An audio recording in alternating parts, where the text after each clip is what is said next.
Umibozu, also known as Umihoshi or Uminyoto, are one of many yokai found in Japanese folklore. Their various names all mean essentially the same thing: sea monk. This is in reference to their bald heads resembling that of Buddhist monks, and that's about where the parallels between the two end. Umibozu are sea-dwelling yokai which are said to range in size from a few inches to titans capable of sinking ships with their bare hands. They are commonly depicted as being humanoid, hairless, and all black, with large, luminous eyes, though there are some legends that describe individuals as having hair of various colors. These aquatic titans are said to rise out of calm water at night without warning in order to sink nearby ships or as an omen of an approaching storm. They can be repelled by tobacco smoke and can also be thwarted by giving them a barrel with a hole in it.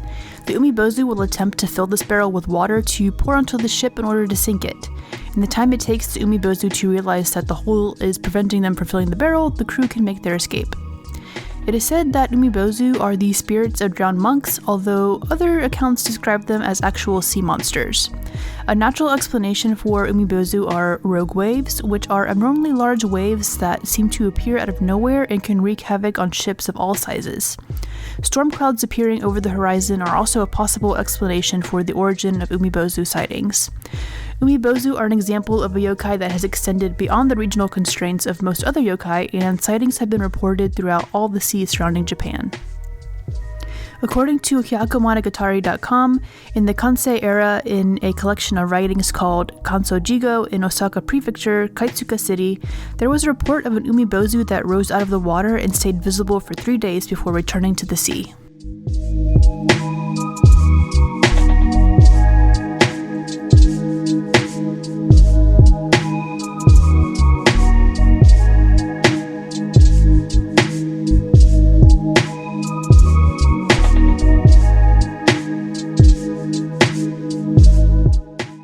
Originally set out to do this piece traditionally, but after I finished the lines, I started to do a color rough and it accidentally turned into a full piece.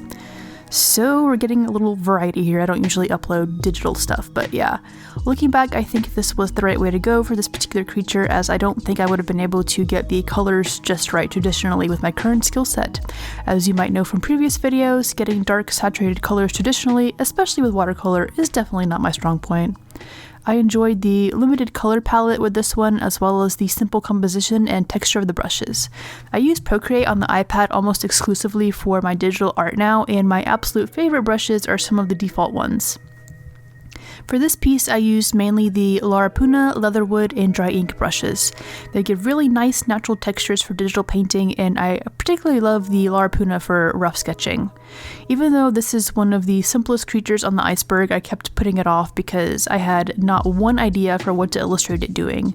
I loathe drawing man-made objects, so I wasn't going to force myself to draw a ship, and ultimately, I decided to just showcase Umibozu in their various sizes on their own.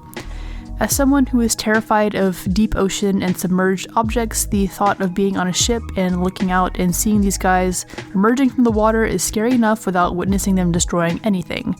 I know we're only on tier 1, but to me this is the scariest monster on the entire iceberg.